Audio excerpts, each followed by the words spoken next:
Hello, everyone. As the Executive Director of North Carolina Humanities, it is my pleasure to welcome you here this evening from Charlotte, North Carolina.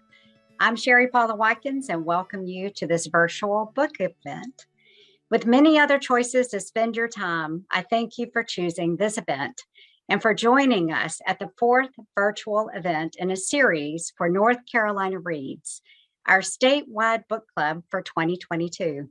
North Carolina Reads features 5 books that explore issues of racial, social, and gender equality in the history and culture of North Carolina. As a statewide nonprofit and as North Carolina's affiliate of the National Endowment for the Humanities, for humanities councils within each state and jurisdiction, our mission is to connect North Carolinians with cultural experiences that spur dialogue, deepen human connections, and inspire community. This evening features a moderated panel discussion on Pauli Murray, A Personal and Political Life, the 4th book in our North Carolina Reads series. Please note any views, findings, conclusions, opinions, or recommendations expressed by our partners and participants do not necessarily represent those of North Carolina Humanities or the National Endowment for the Humanities. We'd like to recognize UNC Press as the publisher of Pauli Murray, A Personal and Political Life, and a sponsor of this event.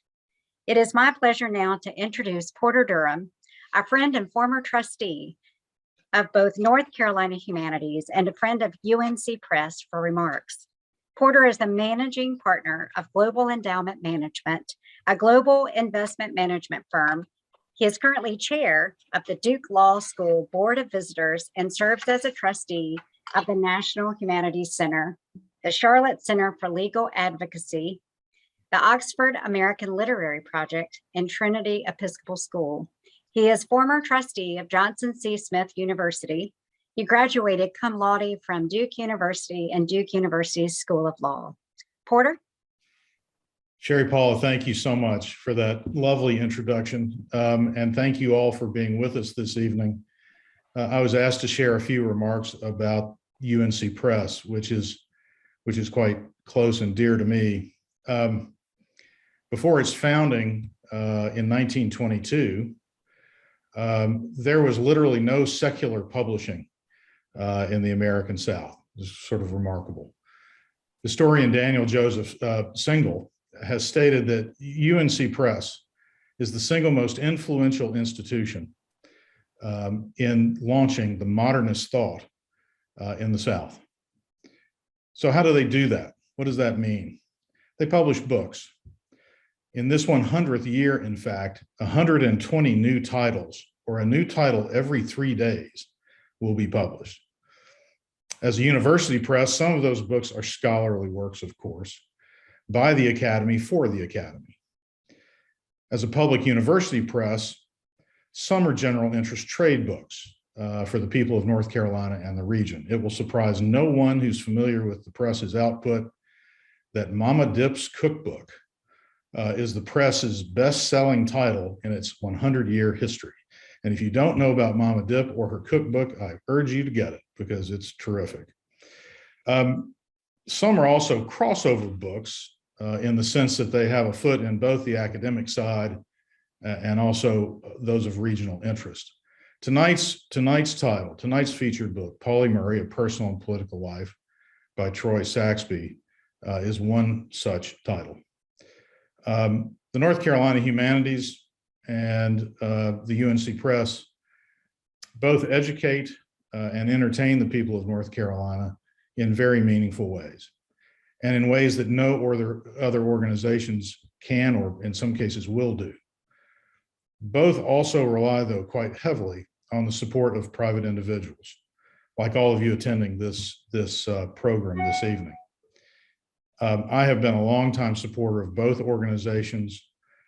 If you value this evening's program, as I'm sure you do, I hope you'll consider joining me in supporting these two North Carolina gems, truly special places for truly exceptional work for an exceptional state and beyond.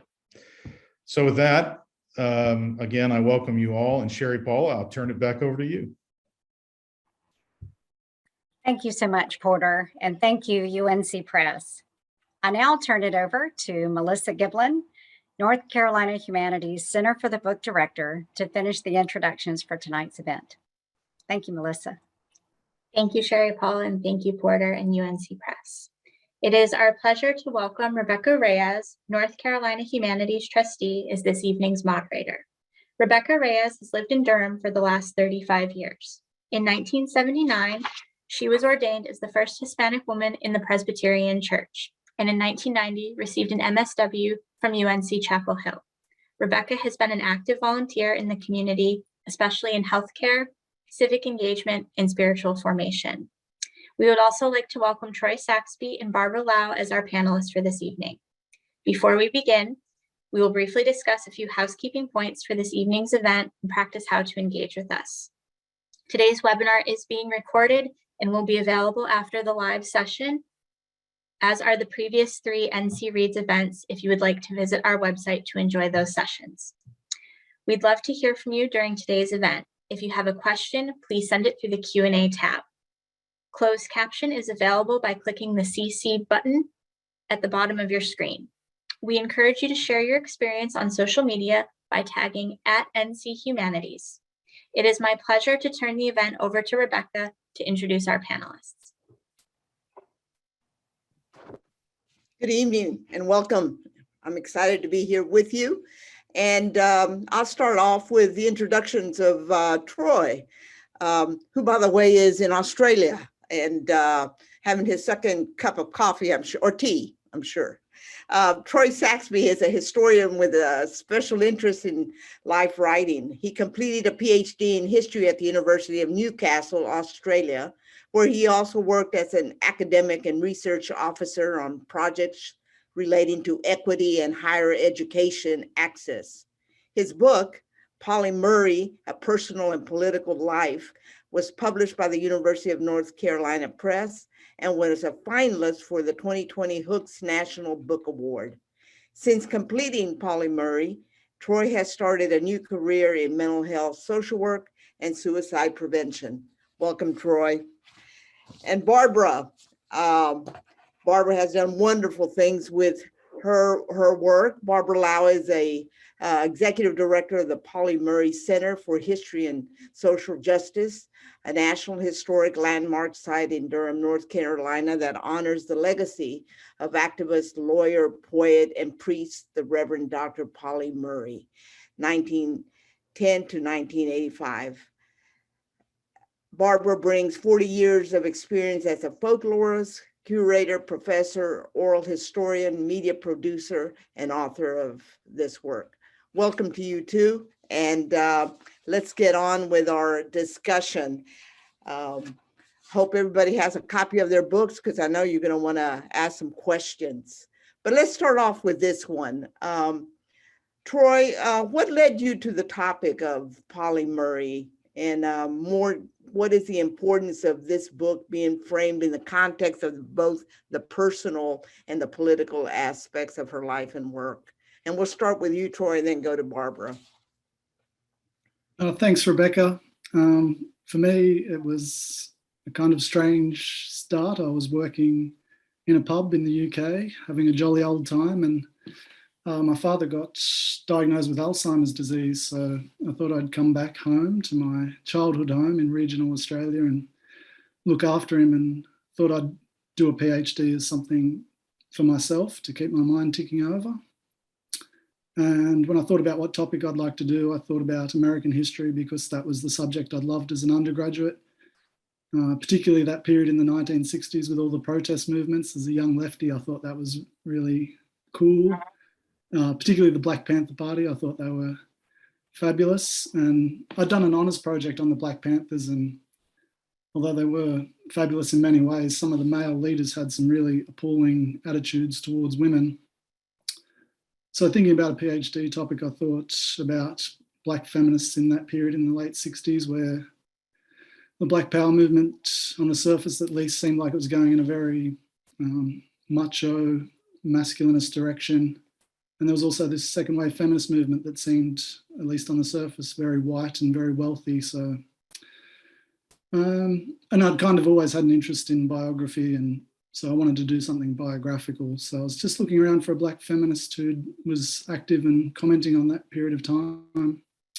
Came across a mention of Pauli Murray being critical of the male leadership of the March on Washington, and so I went looking for more information about this person I hadn't heard of, and there wasn't much at the time, except that I found she'd left an incredibly large archive of personal papers to Schlesinger Library. And so, knowing next to nothing about her, I just thought I'll do this and see how it goes. So I went into it thinking it would be a bit of a hobby, and 10 or 15 years later, it was this obsessive thing that took up a large part of my life. And as to the personal, I think why it was the personal and the political, I think because of her papers, I think they're really astounding. I mean, it's just still boggles my mind to think of the things she left behind about her life. And I think because she was a second wave feminist, she thought very strongly that the personal was political. And so she very deliberately preserved that material for posterity. So I think to not include it would be a political decision in a way. And I think you can see that in some of the early writing about Pauli Murray, that it's written by theological people, and sometimes you get this sense that they're not comfortable talking about gender identity or sexuality. And I think further on, people are a bit uncomfortable talking about aspects of her mental health because there's still a lot of stigma around mental health stuff. So for all those reasons, I thought it was important to include. And if you don't include it, I think, you could make a really reactionary argument that, racism, sexism, all these discriminatory practices, they're not that bad because look at everything Pauli Murray achieved in life. You really need to see what she went through in her life. I mean, you just look at her childhood and, you're not going to come away from that thinking, oh, racism, wow, that's great, we need more of that. It was, it's incredible the things she went through. And I think you also need that for biography because things like, for me at least, knowing that Pauli Murray had a lot of self-doubts, she often lacked confidence, she felt, lonely and unloved. I think those things are what make you feel empathy for a person and help you connect with them. And for me, they're the things I admire about her. I think the fact that she didn't feel brave going into a lot of the things she did just makes them all the more remarkable. I feel like I'm going on a bit, so I'll stop there. You're going to have to cut me off a lot. So I can add to that if you like, Rebecca. Yes? Okay. I think you're muted, Rebecca. Yes, I am. Thank you for. Sorry. No. I'm going to try to keep focused on that. No, I was going to say that, in addition to all the other ways that Dr. Murray was often ahead of their time, one was this idea of seeking wholeness, bringing your whole self to your work. And I think that Troy is really right that that is often a complicated way of living in terms of that aspiration, but also really trying to pull together the pieces that sometimes, right, that you're proud of, sometimes that you feel vulnerable about, that personal side of the way that you respond to, as we can obviously see the discrimination that Dr. Murray faced as a woman, as a person of color, as a queer person. And so when we think about how we understand someone else's existence, to be able to think in a more integrated way to attempt that, which of course is quite a feat and quite a challenge as for a biographer, right? Because you're not the person, right? So you're trying to weave together material that they've left behind, trying to understand their own choices about what they included and didn't include, trying to think about the environment. And Pauli Murray faced the same challenge in thinking about the autobiography, and so made some conscious decisions not to include so much of the personal. Was actually encouraged by some of her support network to think about placing her life in the context of the larger sort of political world of the 20th century. And that's very helpful, right? Seeing life that way is very helpful. But I agree with Troy that also talking about, how did you respond when there were these moments of rejection? And it's so interesting that one of Polly's biographers said, well, Polly would go to bed for a week.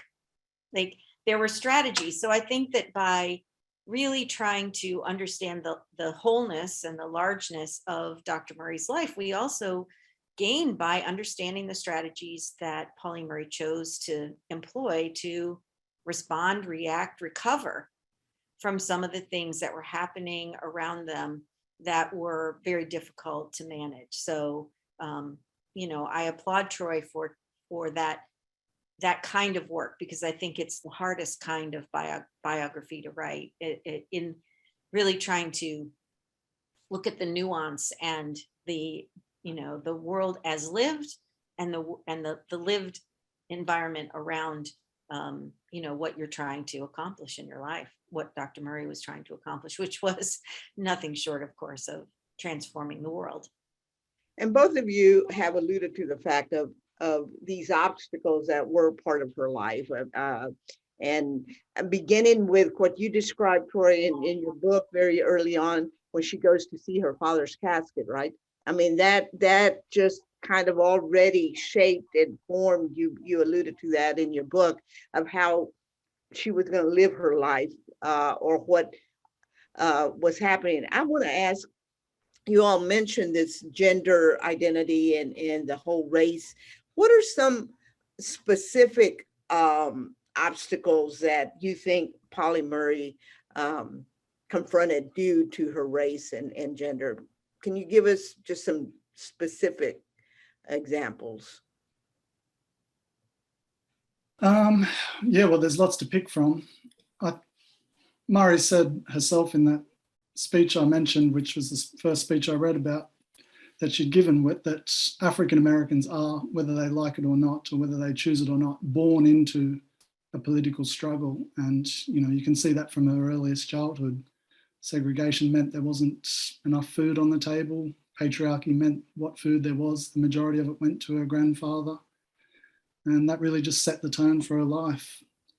In terms of specific examples, I think her education is really an obvious one. She wanted to study sociology at UNC in the 1930s, and they said, no, you're black, you can't come here. She wanted to study law at Harvard Law School. They said, no, you can't come here, you're a woman. So there were a lot of very clear and obvious obstacles. There are also a lot of obstacles that aren't so clear and specific that were always around her and making life difficult. Like, even when she could get into educational institutions like Howard Law School and Yale and GTS, she was always in that situation of being, the only woman or the only African American. And I just can't imagine what sort of obstacles that threw up in terms of feeling isolated and feeling like you've got to prove yourself all the time.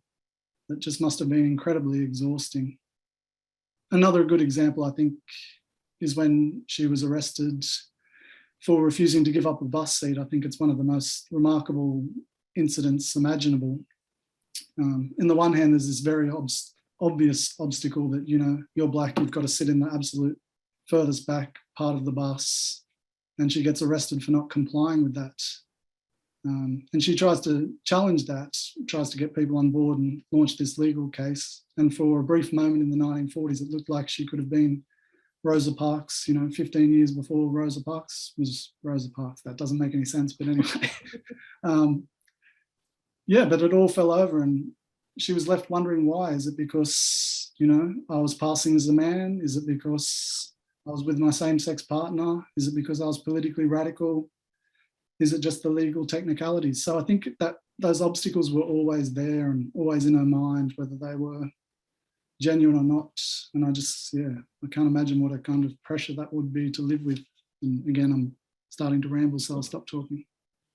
I often think about what gender expectations were for women and Black respectable women in the 1920s, 1930s, Polly Murray growing up in Durham being dubbed in the 1920s the capital of the Black middle class, the pressure on Polly Murray's family to be respectable, despite the fact that they didn't really have the economic advantages of a lot of other families. And I also think that Polly lived in many ways often a very singular existence.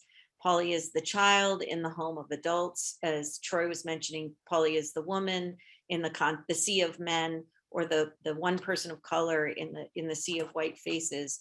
And I know that that was difficult, and I know that Polly relied on their friends network to support them.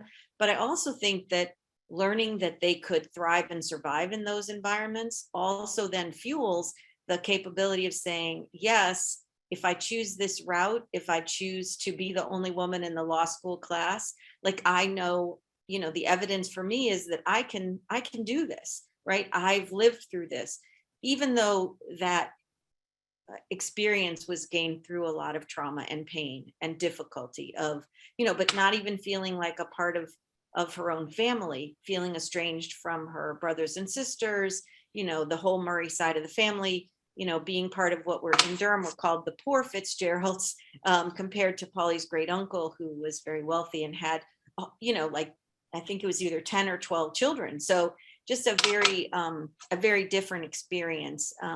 And so I think there were these moments when Polly really wanted to be a part of this larger structure, right? Whether it be an educational institution, the EEOC later on in the 1960s, wanted to be part of a structure of change. And even in those situations was not welcomed and accepted, and had to deal with those losses, those doors closing. And yet, found these ways, despite, spending a week in bed or writing poetry or journaling, which is so big a part of the archive that Troy mentioned, finding this way to say, no, I'm just going to keep after this. I'm going to try to keep pushing this because I do know what I'm capable of. I have, there have been people around me that have assured me that I am good enough. I am, never to think of myself as second best. But again, I think that that looking at Polly Murray in this deeper, more nuanced ways does help us think about life, not as this ongoing trajectory of upward movement, but really more like the roller coaster that it is. And that even in earlier today, someone was saying, I know what it feels like to get tired of pushing, of continuing to ask, of continuing to be the loud voice in the room. But I feel inspired by Polly Murray's story to keep doing that. So I also think we look to the stories that Polly Murray drew from to stay the course in terms of their goals, or the environments, the work environments, the political environments, the policy environments that Polly really wanted to be a part of. I also appreciate the not only the stories of the obstacles that she undertook, but it's almost like every encounter and every defeat and every writing and every letter and every kept on just kind of breaking the pavement, right? And little seeds being dropped along the way, right? And before you knew it, there was this long row of seeds and of growth happening, and you kind of realize, wow, this woman was able to do it, whether it was in education or law or even by her own personal defeats of depression or mental health, or but you do get to see that. And when we speak of obstacles, I'm not only the race and the gender, I mean, we also have the mental health background. I'm aware of her civil disobedience, right?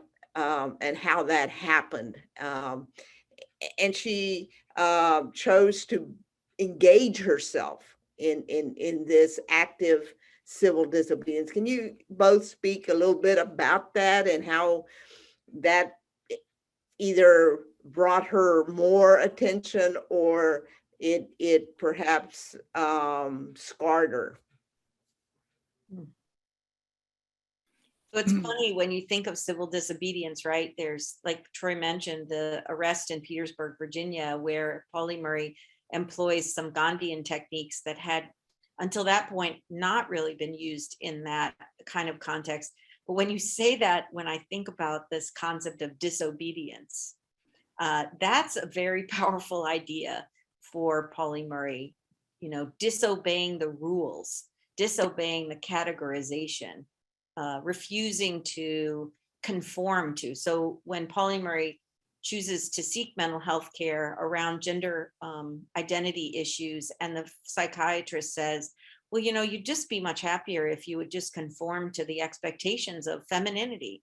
And she says, no, that's not what's going on. That's not the solution for me. So this charting of this sort of path of, I am just going to be who I am. I think, I'd love to hear Troy talk about, like, where were the roots of that notion of disobedience as kind of a practice in a way throughout Pauli Murray's life? Because I do think that that's, that's an important part of the way that Pauli Murray interacted with the world, I think. I wish I had a great answer for that. I wonder about it myself. I think she had great instincts for, in ways that she was so far ahead of her time, like just instinctively she had a grasp for things that, intersectionality or, the role of trauma and changes in the brain. I feel like she was always light years ahead of everyone else in terms of her thinking. So I feel like, and she was a fighter. So I think instinctively she was sort of drawn towards saying, no, this is wrong. But she also had that deeply conditioned idea of middle class respectability. So I feel like it was a bit of a war within herself.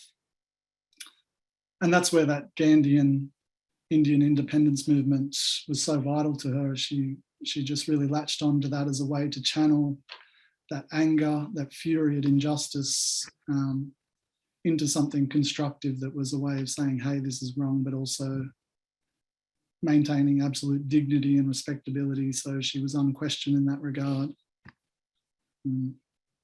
Yeah, and I also feel like, although it's not,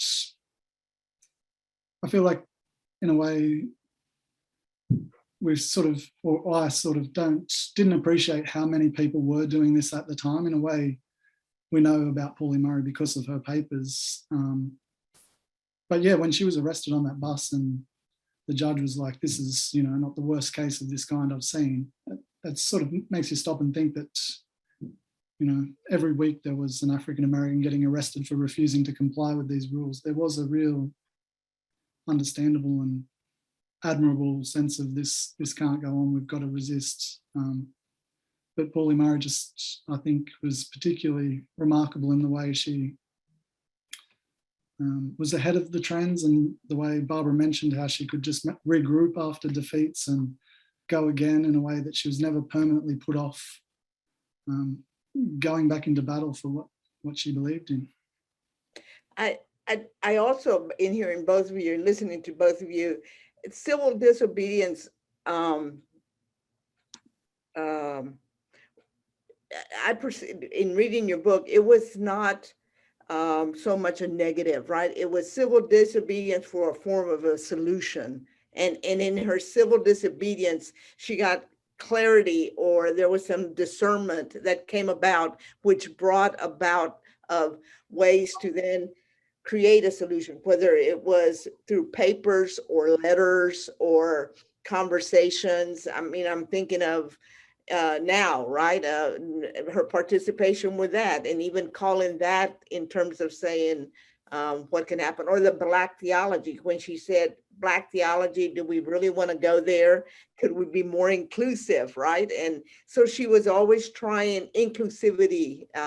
Maybe I'm wrong about that. I don't know if any of you want to say something about that. Well, I think you bring up a good point, Rebecca, that one of the things you're encouraging me to think about, Pauli wasn't like the joiner. We don't associate Pauli Murray with a particular organization or even a particular movement. In many ways, Pauli found, issues, problems, fault with almost all of the organizations that they were ever ever really associated with. So, and not to say that other people didn't do that, or that other people didn't make different decisions when they saw those same things, but Polly somehow decided that they, as a person, could make a difference. And I think that the point about civil disobedience, in some way, perhaps what made it so appealing to Dr. Murray was that it only took one person to do that. That wasn't something you had to do as a group. And so it was very well suited, I think, to Pauli Murray finding themselves in a situation where that applied. And as Polly said, one person plus one typewriter constitutes a movement. So Polly didn't have to be just like a whole group of other people, or didn't have to, kind of compromise their ideas. Polly could sort of chart this course on their own, which did lead to, I think, some brilliant thinking, right? So not some group think, not some, it's a different strategy about organizing and social change. Most of us think, well, we're going to organize communities, and that's how we're going to protest together. We're going to advocate for things together. Polly often would be drawn into certain things, but would bring a personal or a specific a set of attributes. I love that Polly was a serious researcher, loved to research the family history, was the person that the group of women trying to get sex included in Title VII of the 1964 Civil Rights Act. Polly's the one that, gets the call to do the research. Polly's the one that creates what becomes the book, States' Laws on Race and Color, documenting all the laws in every state related to issues of race. So in some way, this is a very singular pursuit. This is how researchers work. And so in some sense, I think that is a different approach to the work, but also something that would make the Gandhian ideas of civil disobedience so appealing, because it was something that you could choose to do in the moment on your own, and hopefully have a big impact. Troy, I want to ask you, as the author of this book, you started, I vaguely recall at the end of your book, you speak about her ordination and how she felt like she had finally closed the circle on her life, right? Because she had acquired her ordination. She had been a poet, she had been a writer, she had gotten her degree, law degree, but it was like the ordination brought it all together, the beginning of her life to the kind of the end. Is that accurate? I mean, I think, does there show a continuous or a continuity of some sort in her life, or did you just happen to write the book that way? No, I think she very much saw it as the completion of a lifelong search for belonging and a sort of sense of a unified self. She'd always felt, pulled between being a Murray and a Fitzgerald. She didn't feel, black or white, didn't feel male or female. She was always positioned as the other. And I think she came to think, well, through religion, I can make myself whole and complete. This is the unifying principle of my life. So yeah, I definitely think in a sense it was that there was some continuity and an interesting full circle, because, her family was so religious, and for so much of her life she hadn't been religious, and then she suddenly, ended up becoming a priest, which just seemed like a really, left field move for her to do. But in a way it wasn't, because she'd been working as a lawyer and an academic and trying to, interpret the laws to create greater equality. In a way, she then saw, use the word of God to push this message of equality. So I think there are continuities there. And I also think, and maybe I'm being cynical here, that she wouldn't have been interested in the priesthood if there'd been women priests. I think if she saw a segregated space, she was like, I'm not having this, and absolutely determined to break down that barrier. So I think maybe not on a conscious level, but on some level, she just had to attack that idea. And, you know, she was an all-in kind of person who couldn't just, you know, lend token support from the sidelines. She was all at it. So I think, yeah, there was a combination of things going on there that, although it seemed like kind of a odd thing for her to do toward the end of her life, it was actually in a lot of ways quite in keeping with what she'd done her whole life. Well, and Troy, you make such a beautiful case for how some of that was a tribute to Irene Barlow, to Renee, and to the work that they shared. Renee also being a very religious person, and them being involved in this advocacy about women becoming priests. And I guess maybe I'm a little dreamy, but I'd like to believe that there came a point where Polly really deeply understood the power of love. And the power of love was for Polly associated with God's love, with faith. You know, Grandmother Cornelia was one of the most important people in Polly Murray's life, also one of the most religiously devout. And I think Polly associated Grandmother Cornelia with that kind of very deep, affectionate love. And losing Renee, and then feeling sort of the call to step up in the moment of Renee's passing to serve, to organize their funeral, to speak the eulogy, to sort of operate in a certain way. You know, I guess I'd like to believe that, you know, after so many years of fighting against things, that there was some way that Polly felt that, you know, love was part of the answer to the change that they sought throughout their life. That's such a beautiful chapter, Troy. Oh, yeah, that chapter was just, I really appreciated it in so many levels. So I thank you about that. Before we go to the audience for some question and answers, I'm going to ask, as you two know the work of Polly Murray, very intimate, you've read her letters, you realize how the importance in our life today, or that she contributed. What would be one thing you have learned about Polly Murray that has made it a difference in your life in the work of justice today? That's a great I was gonna question. say, ask a simple question, Rebecca.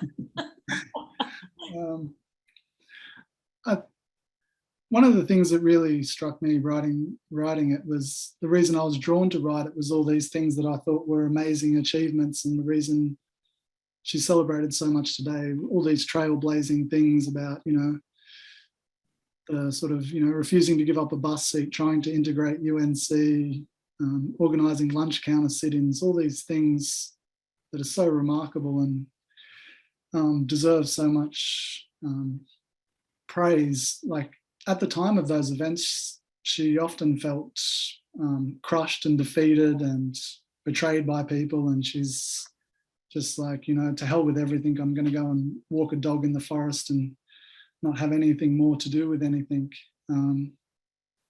But, you know, then she would come back and the next thing would be on. So I think the lesson I take from that is to not lose hope, to, you know, to keep pushing. If you organize a climate change protest and only 5 people come, that's disappointing, but maybe there'll be 6 people at the next one, you know. Murray's story is, you know, to keep pushing on, and also, you know, take the dog for a walk and practice self-care, because that's important too. Similarly for me, you know, like so many 20th century activists, Polly Murray didn't benefit from so much of what came out of their work, right? They didn't get to go to an integrated school, you know, and yet they helped with Brown v. Board. They didn't, you know, they struggled throughout their life with economic security, despite their work to protect the rights and promote the rights of women. And so for me, part of it is, you know, not everybody is gonna impact the Supreme Court.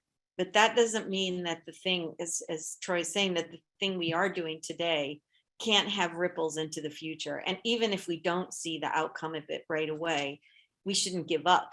right? And so it's not like, oh, well, if you don't succeed, just write it off. It's more that it's about a way of living. So for Pauli Murray, that was very intense. And Pauli had this deep set of skills and just an amazing intellect that they brought to bear on all of these.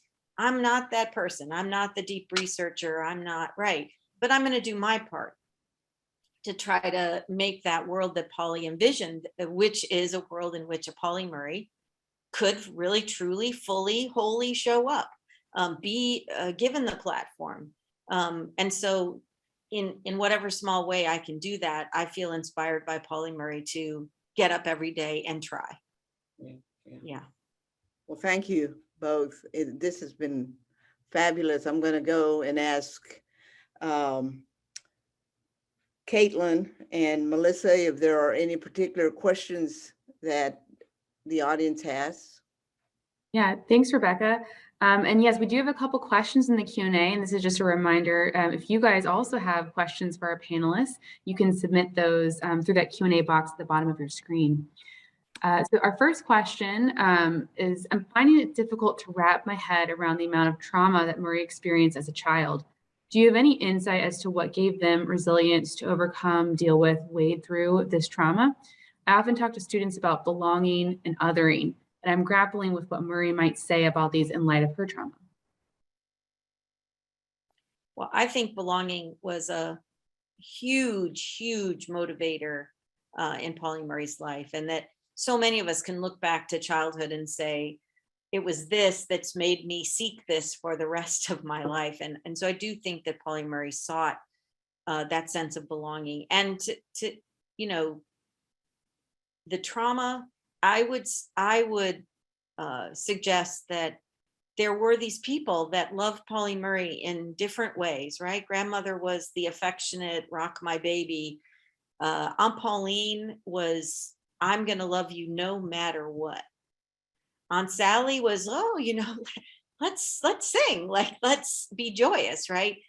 Pauli was really surrounded by a lot of support, even as a child.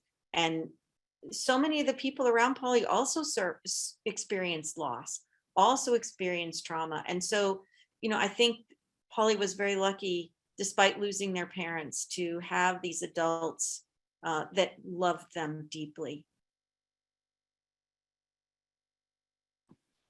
Yeah, I don't have a lot to add to that, except as an aside that I've been working in the field of social work now, and we're doing this trauma-informed practice training as part of the role. And all I think about is Pauli Murray and how, I don't want to be all pop psychology about it, but in a lot of ways, she displayed signs of someone who experienced a lot of trauma in her life. She had all those, classic sort of fight, flight sort of elements to her behavior at times. But yeah, I think Barbara's right. I think she had a lot of important people in her life who the relationships weren't smooth by any sense, as are all human relationships, but I feel like she took those different elements from different people in her life that she could use and draw strength from.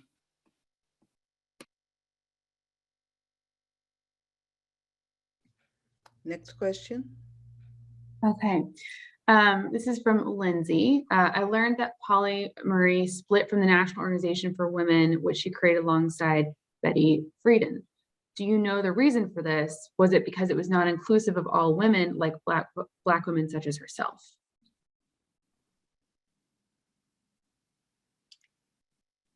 You want to start, Troy, and then I'll add? I'm sorry, my internet just cut out, so I didn't really hear that. Okay, it was about Pauli Murray, why they broke with the National Organization for Women. There is this fantastic letter that Pauli writes to the president of the board when they've asked Pauli to join the national board that says, don't ask me to be a woman one day, a Negro one day, a worker the rest. I need to find the unifying principles in which, I can move forward, and goes on to say, for you, this might be good politics. For me, this is the price of survival. So my sense is, again, Pauli also didn't join the NAACP or any of the other civil rights organizations in a major way, that they just didn't see themselves fully being included in the sort of theory and vision of the National Organization for Women, and turned some of their attention to really some of the legal strategies, goes from there to being on one of the committees of John Kennedy's commission on, and the status of women. So yeah, I just don't ever think about Polly as that kind of joiner. Yes, that's true. She wasn't an organizational person. She did join a few organizations, but she quickly encountered problems within them because she didn't feel like they were adequately addressing one area that was important to her, or multiple areas that weren't important to her. And she wasn't somebody who's, so I can make this organization better. She generally fall out with people, or just think I'm better off working on my own and withdrawing from this. And with the National Organization for Women, I think she was very determined that such an organization was needed. She had this vision for an NAACP for women. And so she was very instrumental in its founding. But once it was started, as Barbara said, she just felt like, it was not as inclusive as it could be. And in her papers, she kept a lot of things that were like analyses of the breakdown of the membership of NOW, and how much it was an organization composed of women who were well-educated, white, and living in the northeast of the United States. So, I mean, I think that shows the direction of her thinking, that she just thought this organization wasn't as inclusive as it could be. And she was also concerned that it was going to impact on her career, because she wanted at that time to work in government, and she thought it would be hard to be part of an organization that was trying to change government while being in government. I think inclusivity was definitely one of her traits. I mean, it really, that was one of the marks of whether she was going to continue with something or not, or challenge it. It was inclusivity. Caitlin, any other question? Yes, we do have a few more. So this one specifically for Troy. With so much in the archives, how did you prioritize what stories emerged? Were any surprises uncovered? It was difficult, especially when I was living on the other side of the Pacific Ocean, to decide what was important. I had to make very quick decisions. And in a way, I think maybe that was good, because the more time you have, the more dilemmas I would have had. So basically, I would read something and think, this is important, take a photo of it, and I can read it when I get home. So I made a few trips to the archives and took as many photos of things that I thought were important to read later. And when I got home, I had an awful lot of photos of my thumb and had to make the best of it as I could. I didn't really have a clear plan. I just thought there were things that leapt out of me if you'd skim read a letter. And I have to admit, I was really drawn, although weirdly I sort of got into it from being someone who'd been very politically active myself, and thinking, here's this great activist, I'm going to study this person. When she was talking about activist stuff, I would think, yeah, this is important, but it was that personal stuff that really leapt out at me, and were the things that I kept being drawn to. So I'm not sure why that is even now, but I don't know if that answers the question. Yeah. So, and we do have a couple more that have come in. So I'll kind of keep flowing, if that's okay, Rebecca. Absolutely.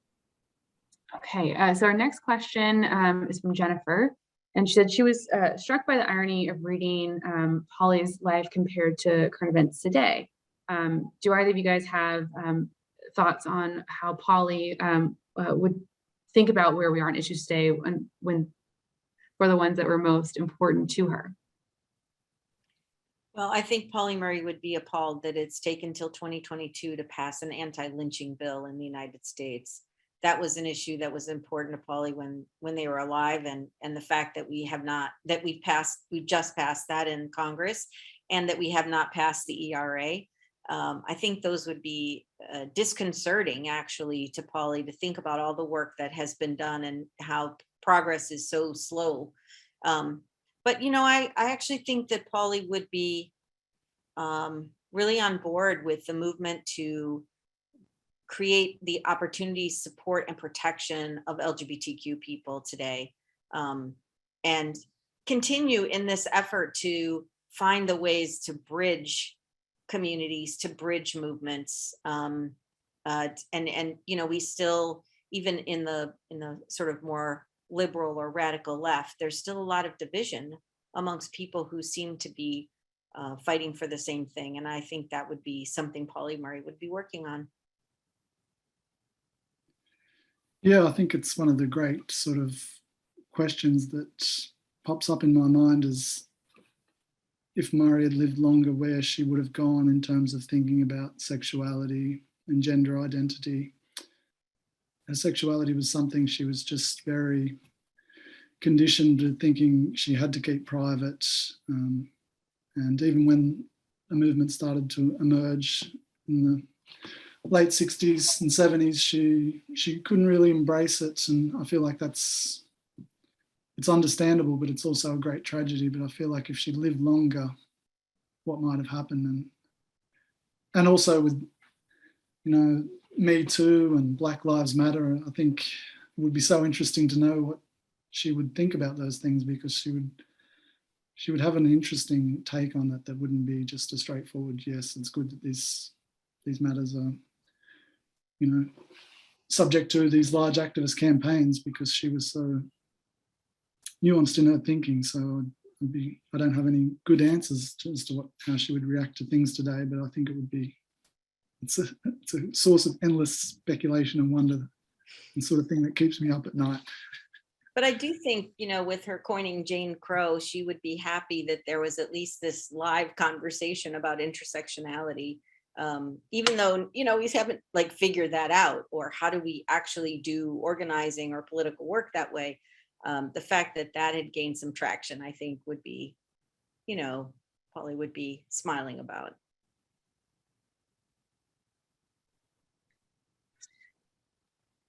All right, Caitlin. Okay, so our next question is from Susan. Could either of the panelists speak about how Polly understood the division surrounding race, class, gender, especially as it relates to respectability?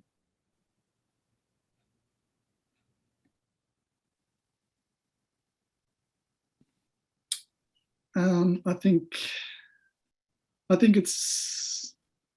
it's kind of interesting because, as Barbara was talking about before, she was born into this family that had very strong notions of respectability, and the Fitzgeralds were within the Black community quite wealthy, although not her sort of branch of the family. So in a way, she was brought up in this idea of middle-class values and middle-class respectability, but it was also never her experience of the world. And when she went through that radical leftist Marxist phase in her university days during the Great Depression, I think she was really trying to break with that. But I also feel like she could never quite shake that idea of needing to feel respectability. And it's understandable. I mean, if you want to prove yourself to the world and say, I'm not inferior because I'm Black or I'm a woman or whatever, you want to, respectability is important. But I also kind of wonder, particularly in regards to her writing, if she had been able to just fully break with that idea of, middle-class values and respectability, and just wrote from the heart everything she thought and felt about everything she'd been through and everyone she knew. Because she was a great writer, but there was always the sense that she was holding back, that she was kind of very conscious of her audience. And I feel like that's a great shame. And again, I'm just waffling. I can't even remember what the question was. Sorry. No, but I think you're right, Troy. Even, I think that notion that even nothing was truly private. So in the letters that she and Renee would write back to one another, there was this awareness that their mail could be read. And so there was a little bit of hesitation in there. Even in Polly Murray's will, there's this clause that says, if my executor feels that anything in this collection, Polly had already given a good deal of the material to the Schlesinger, but if there's anything that's embarrassing or problematic, my executor can remove it. I do think that that did carry through, and that, deep down there was still, and this I think came from childhood, this idea, I want to make my family proud. And what would do that? What was their expectation of what that meant? That there was some small part of that, that operated, and having a position, having a title, having a part of, some level of responsibility or legitimacy in the world was also very tied to that. And those were often the kinds of positions and work that Polly did seek out. So I do think that you're right, that it was a thread that carried through. And I agree, I would love to have met the unharnessed, right, the sort of completely unrestrained Polly Murray, because I mean, the whole family, right? There was this opportunity where people would just speak out about stuff. And I think that, again, like grandmother Cornelia, who would break into prophesizing, break into sermonizing in the backyard, I think that was one of the ways that people's real feelings came out. And you see that some in Polly Murray's poetry, but you're right, there's still a kind of constraint to much of it.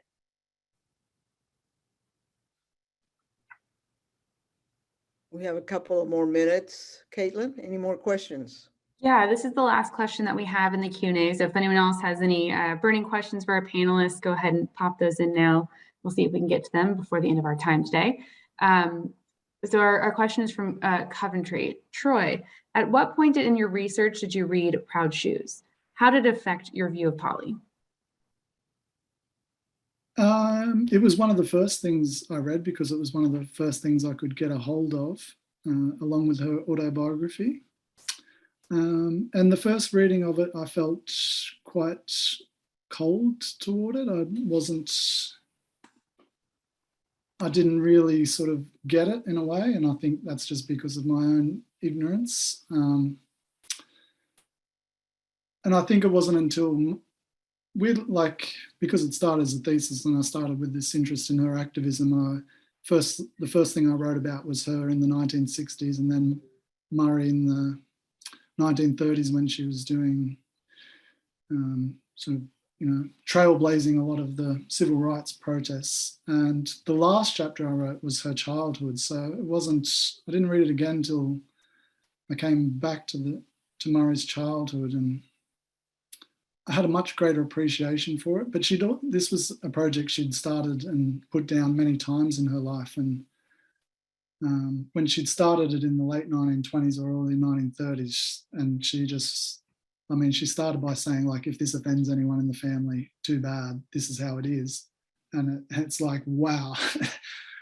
And I going back to what we were just talking about, I wish in a way she'd just ploughed on then and written it, and what an amazing piece of work it would have been, because when she did write it in the 1950s, she had a very explicit purpose. It was a Cold War context.